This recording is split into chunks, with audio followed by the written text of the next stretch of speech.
¿Qué pasa, gente guapa? Aquí estamos con un cafecito, ¿vale? Porque, madre mía, qué noche pasó, se nota en la cara, estoy cansadísimo, pero aquí estamos dando el callo.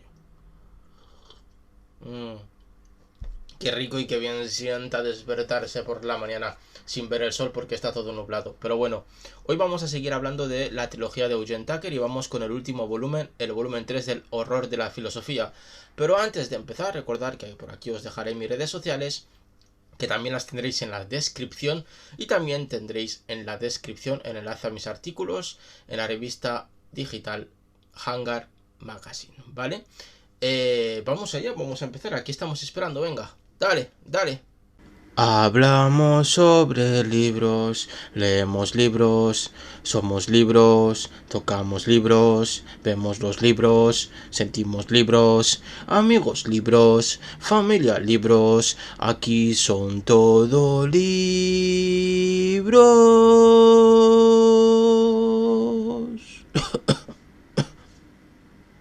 Let's read about it. Bueno, bonito y barato. Aquí veis muchos libros, ¿vale? Los cuales tienen que ver con el tercer volumen de la trilogía del horror de la filosofía de Eugene Tucker, ¿vale? El tercer volumen, que es Tentáculos más largos que la noche. Aquí lo tenéis, ¿vale?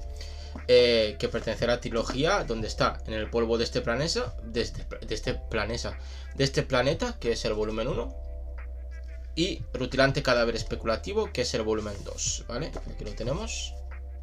Conforman esta maravillosa trilogía del horror de la filosofía. Estos dos volúmenes, ¿vale? Los anteriores los tenéis reseñados. De hecho, Rutilante Cadáver Especulativo es el vídeo que salió la semana pasada. Os dejaré por aquí las etiquetas. Corred a ver ambos vídeos para poder enteraros mucho mejor y seguir la trilogía, porque es una trilogía que tiene que ver entre ella, ¿vale? Pero hoy vamos a hablar de este último volumen. Nosotros fuera, Pau, de Tentáculos más largos que la noche, el horror de la filosofía volumen 3. Voy a intentar hacer lo que hice en el anterior vídeo, seguir un poco la estela del libro, para no irme por las ramas, porque también estoy yo un poco cansadete e igual divago en demasía. ¿Qué se le va a hacer? Es el horror de la filosofía. ¡Ja! Vaya rima más guapa. Aquí Eugene Tucker pues nos hace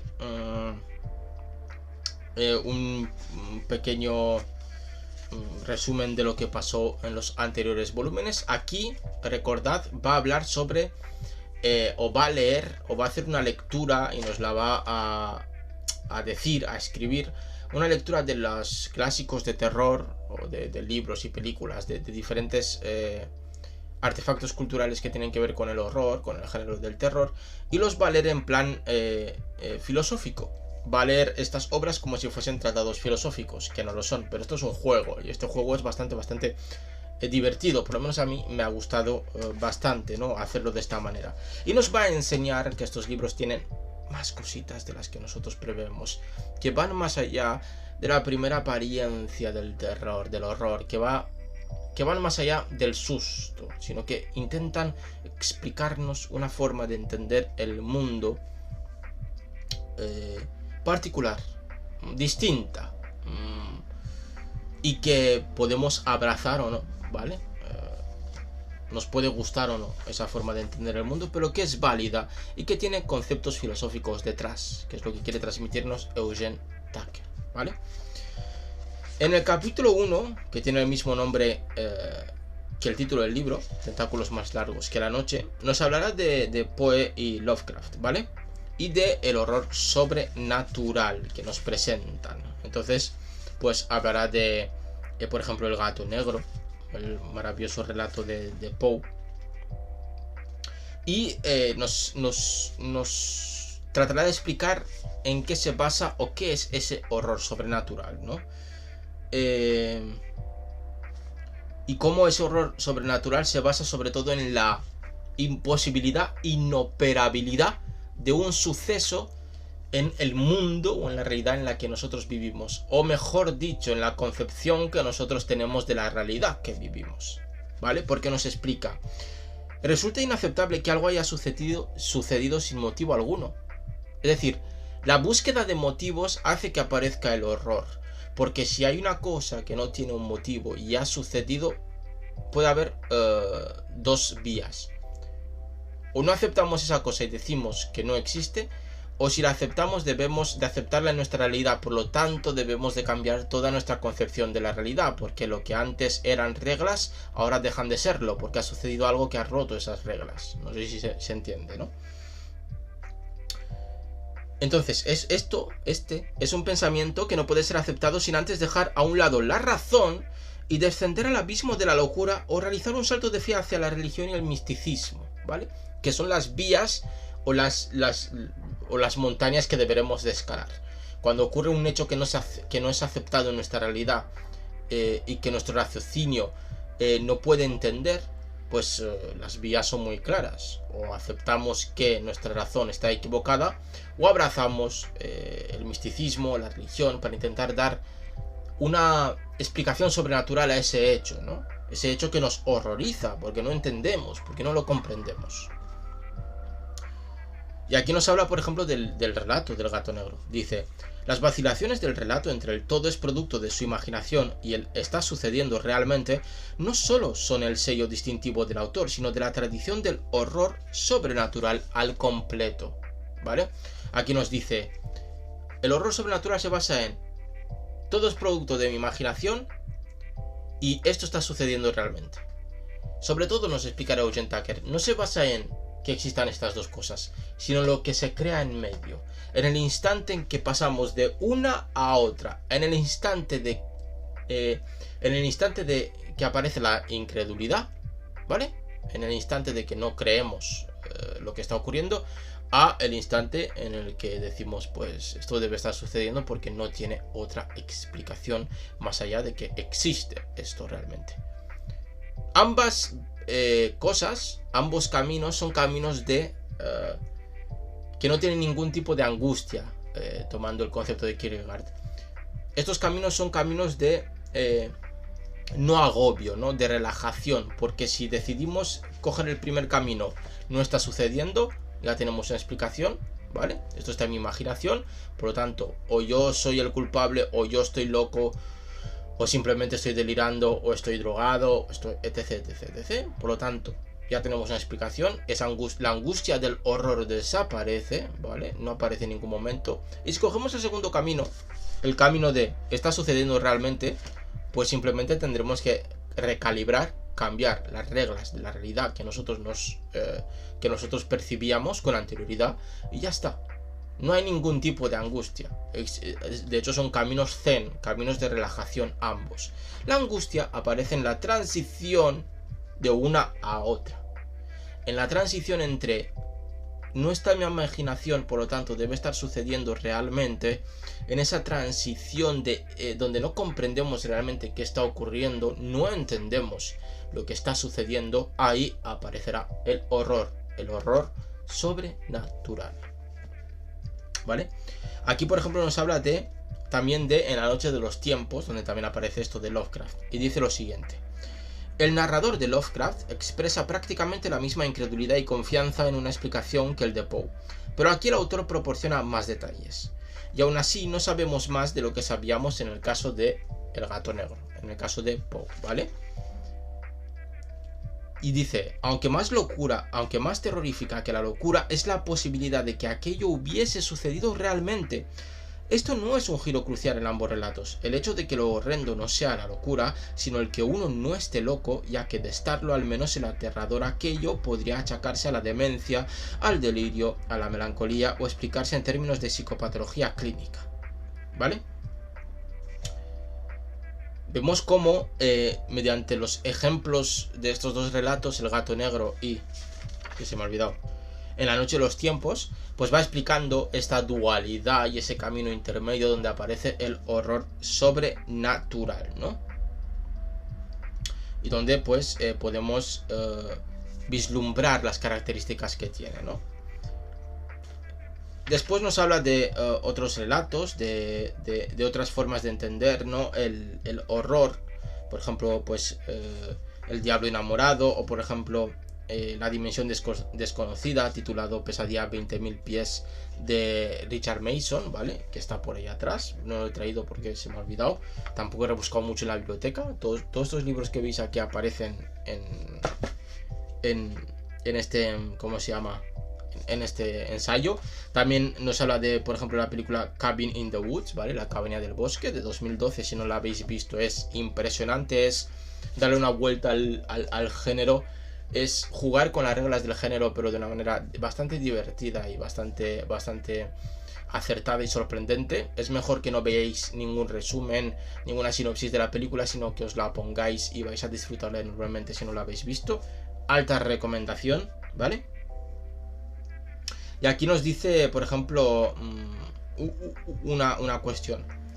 La presunción de una realidad consensuada en la que un conjunto de leyes naturales rigen el funcionamiento del mundo, la fiabilidad de los sentidos, la inestable relación entre las facultades de la imaginación y las de la razón, y la discrepancia entre nuestro entendimiento cotidiano del mundo y las frecuentemente contraintuitivas descripciones proporcionadas por la filosofía y las ciencias.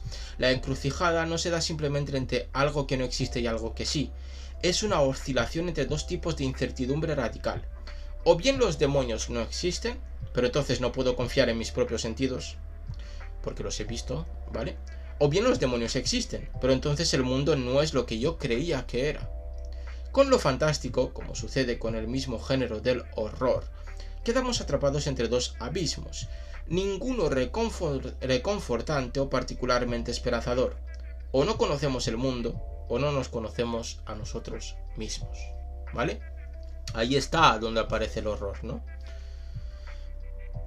Solo en el breve momento de incertidumbre absoluta, cuando ambas opciones parecen igualmente plausibles e inverosímiles, cuando ninguno de los dos pensamientos puede ser aceptado o rechazado por completo, cuando todo puede tener una explicación y nada puede tenerla, es cuando se presenta ese horror de la filosofía, ese cuestionamiento del principio de razón suficiente. Es ahí cuando aparece en la duda, ¿no? Cuando aparece esa angustia filosófica, cuando aparece ese horror, cuando aparecía el horror sobrenatural de Poe y de Lovecraft, ¿no? También nos habla de otras películas como Dos Hermanas, del director surcoreano Ji-won Kim. ¿Qué más aparece para contaros así? Nos habla de lo fantástico, que es fundamental para el horror sobrenatural, ¿vale?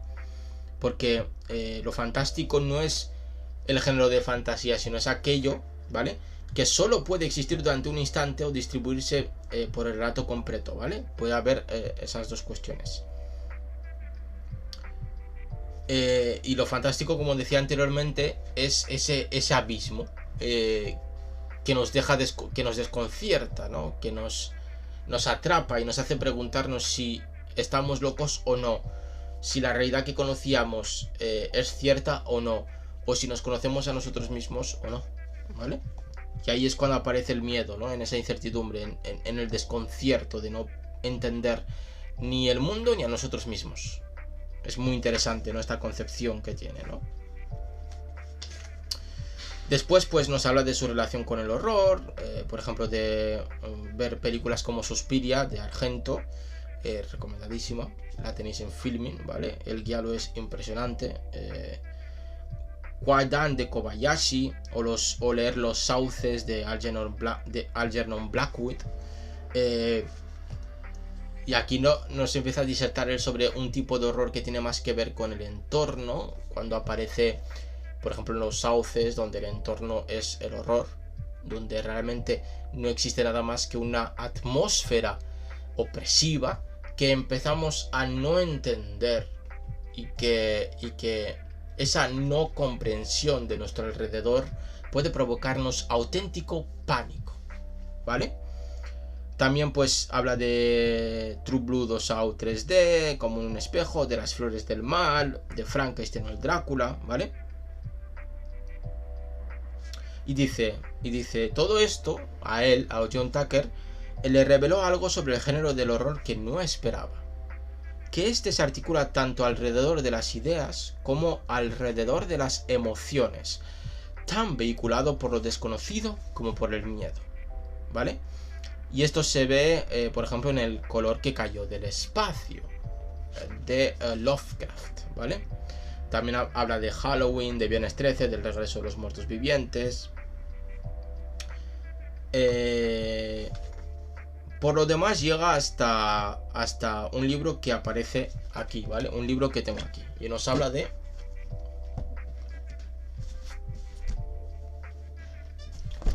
La Divina Comedia de Dante Alighieri, ¿vale? Que yo tengo en esta edición de cátedra, que está en verso, como debe ser, ¿vale? ¿Vale? Porque se escribió en verso.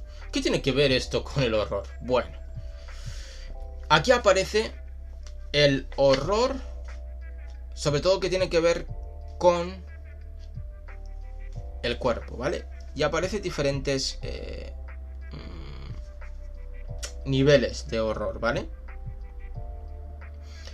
Por ejemplo, no existen niveles que son alegóricos, literales, ¿vale?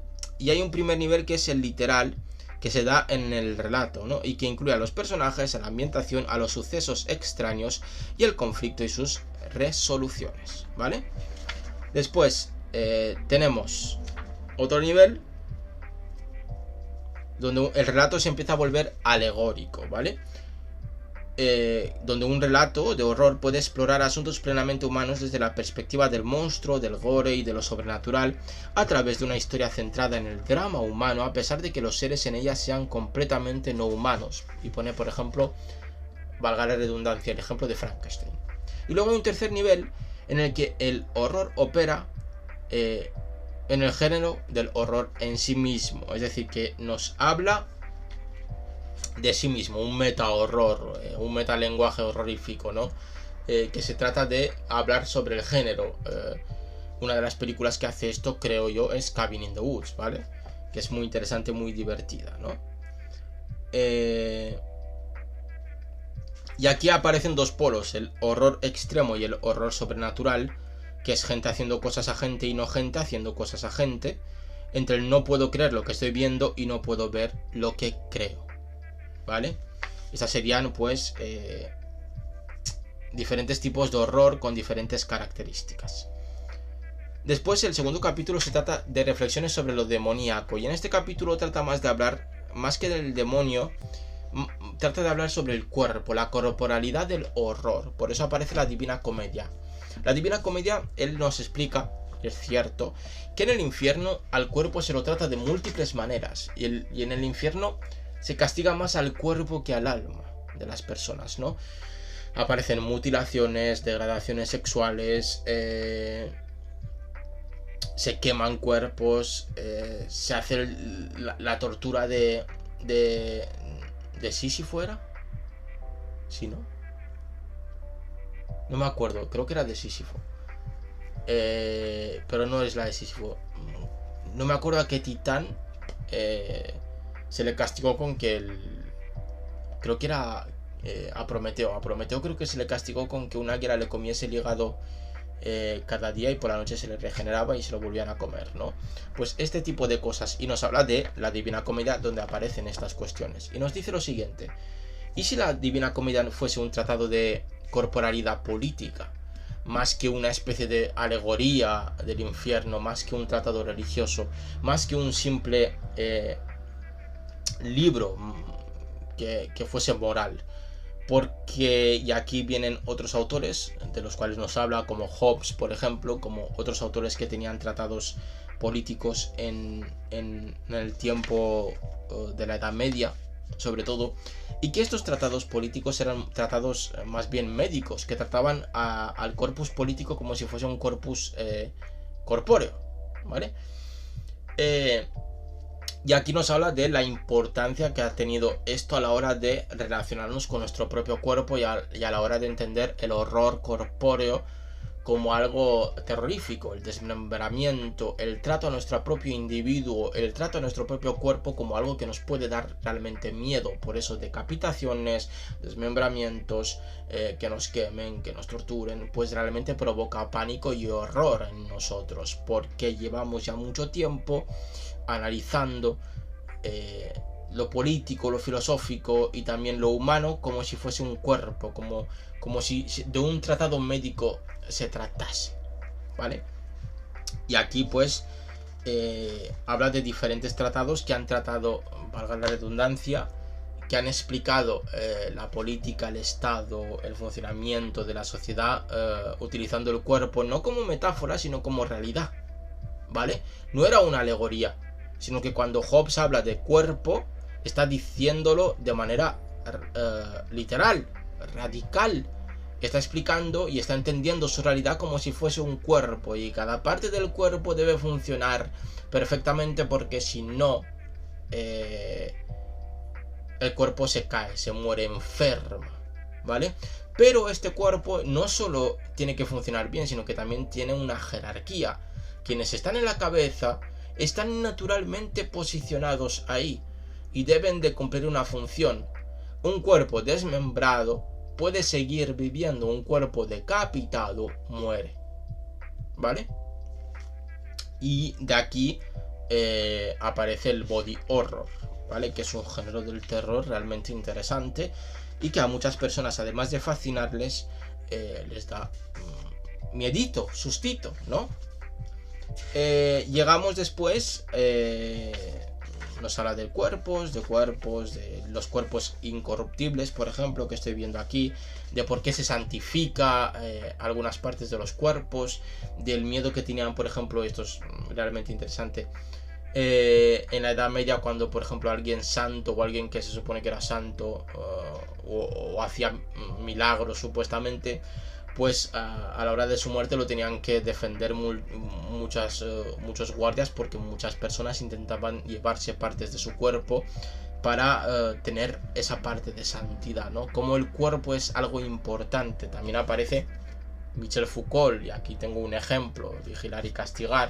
Como he dicho antes, aparece Lovecraft, y cojo esto de los mitos de Lovecraft porque aquí aparecen en esta edición de Alianza muchos otros autores, ¿vale? Como Lord Dunsany, el propio Algernon Blackwood, ¿quién más aparece? Chambers, Machine, y también sus posteriores, Robert Bloch, y también, por ejemplo, Derlet, ¿vale? Para que tengamos como ejemplos libros que aparecen aquí. Luego aparece también la necrología como una especie de, por decirlo de esta manera, como una especie de santuario del cuerpo, también como una especie de canto al cuerpo, ¿no? Las necrológicas, no a la muerte, sino al cuerpo que ya no tiene vida, pero que sí sigue pues fascinándonos de alguna manera. Tenéis películas muy interesantes como Necromántica. Luego está la de Lars von Trier, que no me acuerdo cómo se llama. Necromántica, no. Bueno, hay dos, ¿vale? Dos partes que ahora mismo no me acuerdo el nombre, que también tienen que ver con la necrosis, ¿no? Con la necrofilia, con esa especie de culto al cuerpo que ya no vive, pero que sí que sigue teniendo algo especial. Es muy interesante en ese apartado. Nos habla de Argento, que es muy interesante si no habéis visto sus películas, y se basa en eso, ¿vale? Este capítulo.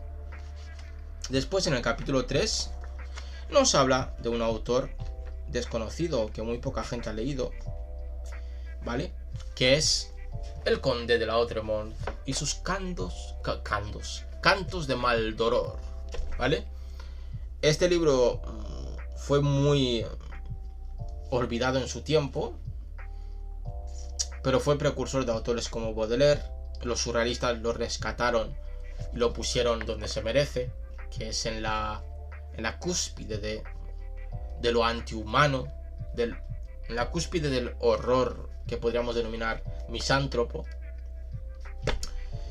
Y aquí, en este capítulo, que se titula Reflexiones sobre lo gótico, pues lo que hace Eugen Tucker es desmenuzar esta obra y explicarnos sobre todo la animalidad y la bestialidad que tiene dentro, y cómo ha tratado el Conde de Lautréamont en los cantos de Maldoror la bestialidad y la animalidad, y cómo después de este trato pues ha influido en lo que podríamos denominar los monstruos más furros, ¿vale?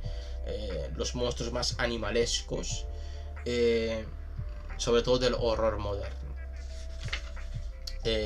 Nos explica, por ejemplo, que en Maldoror la animalidad no es una especie de transformación o metamorfosis del ser humano en animales, sino que los seres humanos realmente son animales, y no son solo animales individuales, sino muchas veces son bandadas, muchas veces son jaurías, muchas veces son animales que no tienen personalidad, sino que son algo colectivo. Esa animalidad no es humana, sino que desprecia lo humano. Es antihumana, ¿no? El horror que nos ofrece Maldoror, los cantos de Maldoror, es un horror antihumano. Es realmente un tratado antihumanístico, porque odia en demasía al ser humano y lo hace mediante garras y dientes, mediante carne y sangre, ¿no? Donde vemos que los sapos a veces hablan, donde vemos que los murciélagos a veces piensan y reflexionan filosóficamente, donde escupen sobre el ser humano, donde sienten que el ser humano realmente es alguien despreciable y no se parece a ellos, ¿vale? La animalidad sería como un antónimo del humano, sería como lo negativo de lo humano, lo contrario a lo humano, sobre todo en los cantos de Maldoror, ¿vale? Y de esto tratará con ejemplos el capítulo número 3, que es realmente interesante, y aparecerán pues películas como Begoten, que si no lo habéis visto es muy interesante, y da mal rollo. Más que miedito, esa película experimental de Elias Merhige da mucho más rollo, ¿vale?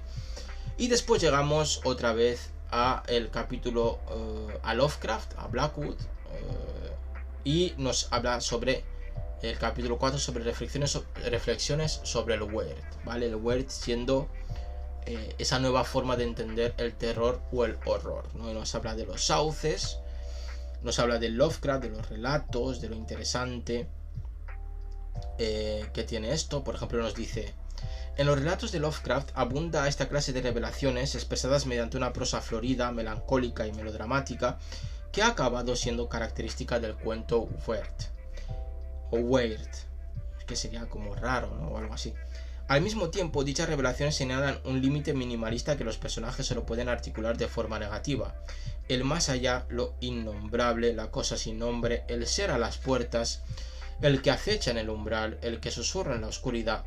En un peculiar momento intertextual, los personajes solo pueden tratar de describir lo que ven mediante las referencias al género al que pertenecen. Aquí habla sobre todo de la característica que tiene se ve en Lovecraft, ¿vale?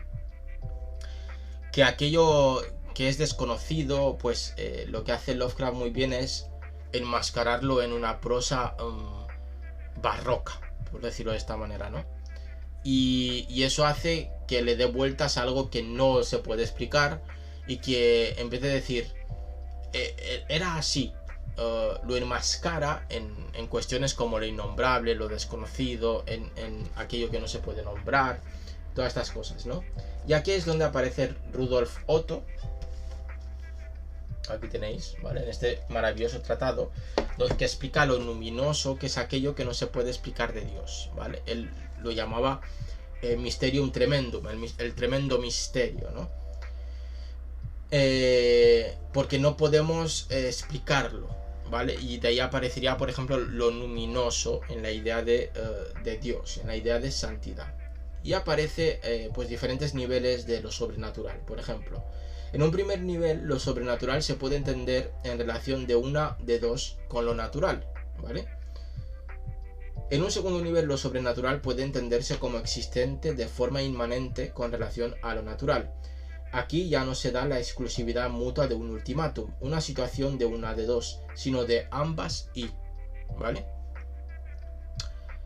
Y en un tercer nivel, lo sobrenatural tuviese poca o ninguna relación con lo natural, en el que lo experimentado por el sujeto humano no tenga una correlación en el mundo o en el pensamiento, es decir, que no tenga ninguna explicación que nosotros podamos agregar a nuestra realidad. En resumen, ¿vale? Lo sobrenatural no consiste tanto en cualquier clase de relación con el mundo natural y normativo como en la misma imposibilidad de esa relación, o de hecho, de cualquier correlación. La imposibilidad de lo sobrenatural, su capacidad negativa, se manifiesta al tiempo en la extraña e inhumana catatonia de una experiencia imposible. Lo sobrenatural es otra forma de llamar a ese enigmático estado de animación suspendida que es el pensamiento congelado. Cuando no podemos explicar lo que estamos viendo, lo que estamos padeciendo, lo que estamos sintiendo, ahí aparece lo sobrenatural. Eso es lo que nos está diciendo. Lo sobrenatural existe ahí cuando el pensamiento se queda groggy. Dice, pues hasta aquí he llegado. Punto. ¿Vale? Dice, por ejemplo, el género del horror sobrenatural trata sobre qué significaría pensar ese peculiar pensamiento congelado. El pensamiento de la imposibilidad de pensar. ¿Vale? Que es realmente lo que estaba diciendo. Y aquí vuelve a hablarnos de Kant, por ejemplo, basándose en la lógica kantiana para explicar ese pensamiento congelado, y nos va explicando, pues, por ejemplo, el horror cósmico está en contra tanto del antropomorfismo como del antropocentrismo, algo que le permitiría dejar abierta una opción, la de un antagonismo contra lo humano tout court, una posición generalmente considerada como misántropa, ¿no?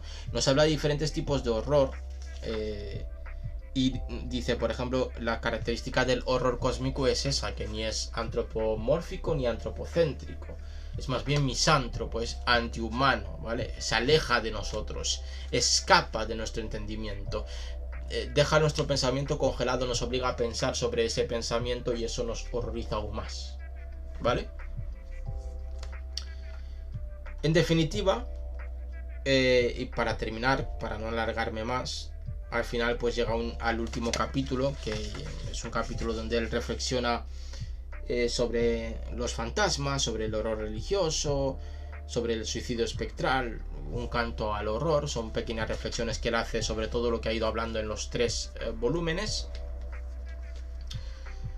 Para resumir, es un tercer volumen que cierra muy bien la trilogía y un tercer volumen que nos deja muy claro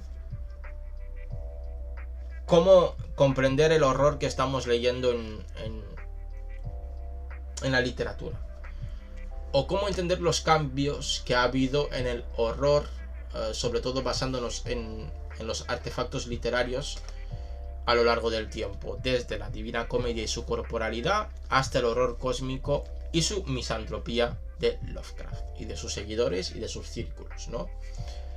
También nos da herramientas a comprender mucho mejor, como dije ya en el pasado vídeo, en el volumen 2, a comprender mucho mejor el horror que leemos, a leer con otras miradas a Lovecraft y su círculo, a otros autores que han salido de ahí, a leer con otra mirada, por ejemplo, a Stephen King, si sois fans, a entender mucho mejor las obras de terror que vamos leyendo y a comprender mejor por qué dan miedo, que es realmente lo interesante. También pues hace una clasificación, o nos ayuda a clasificar diferentes tipos de horror, desde el sobrenatural hasta el religioso, hasta el cósmico, hasta el genérico, hasta el animalesco, hasta el corpóreo. Nos ayuda a comprender mejor por qué nos da miedo esas cosas o esos diferentes géneros.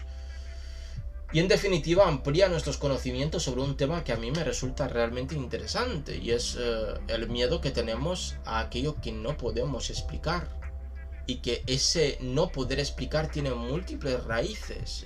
No es solo un miedo a lo desconocido, sino también puede ser miedo al pensamiento congelado, a quedarse atascado, a no poder llegar más allá, ¿no? Que nos volvería locos, como aquellos sabios locos. También es el miedo a convertirnos en otras cosas, a la metamorfosis de Kafka, que da miedito el hecho de despertarse una mañana convertido en cucaracha. El miedo a que los animales no dependan de nosotros, no se parezcan a nosotros y sean realmente seres antihumanos, y que nosotros no pertenezcamos a este mundo, que nosotros no seamos realmente naturales. El miedo a sentirnos solos como seres, y a no entender ni la realidad en la que vivimos ni a nosotros mismos. Realmente nos enseña a convivir con el miedo, a comprenderlo y a disfrutarlo, que es de lo que creo que se trata. Porque no se trata de sentir realmente miedo, sino de disfrutar de las creaciones que tratan de jugar, como la película Cabin in the Woods, con el miedo a las cosas que podemos tener. Es interesante, sí, la trilogía es espectacular, la recomiendo, sí. El primer volumen se entiende muy bien, el segundo quizás sea el más sesudo, el rutilante cadáver especulativo, y este tercero es una delicia, es un paseo por diferentes obras, desde la Divina Comedia hasta las obras más recientes, por diferentes películas, los tentáculos más largos que la noche. Es una delicia y cierra muy bien esta trilogía del horror de la filosofía de Eugene Tucker, que yo os recomiendo. Aquí terminamos, se ha alargado demasiado, pero me da igual, porque yo lo he disfrutado, espero que ustedes también lo disfruten. Y seguimos hablando, ya me dejaréis en los comentarios qué os ha parecido todo esto, toda la trilogía. Y si conocéis también otros tratados sobre el horror, yo tengo apuntados algunos, desde el propio Lovecraft hasta Houellebecq, que escribe sobre Lovecraft, hasta Cezanne Todorov, que escribe sobre lo fantástico, que también tiene que ver con el horror. También, que se me olvida decirlo, esta trilogía es una joya para coger bibliografía del terror, tanto de películas como de ensayos, como de literatura, como de música. Es bastante interesante, porque te da, pues, te abre un campo para poder experimentar por ti mismo. Creo que es interesante también en ese aspecto exploratorio, ¿no? Si te interesa el horror, el terror, pues aquí vas a encontrar obras tanto filosóficas como teológicas, literarias, fílmicas, musicales, muy interesante, y que tocan el género de múltiples maneras. ¿Recomiendo el horror de la filosofía 1, 2 y 3? Sí. ¿Recomendamos esto? ¿Trilogía? Sí. Nada más que contaros. Como siempre, en este mes del terror, en este mes de los muertos, de Halloween, os mando besitos y abracitos terroríficos, llenos de oscuridad y miedos, pero miedos fantásticos, que nos hacen temblar, pero pasarlo bien. Nos vemos como siempre en siguientes videos. Os mando abracitos y besitos, como he dicho antes. Nos vemos. Chao, chao.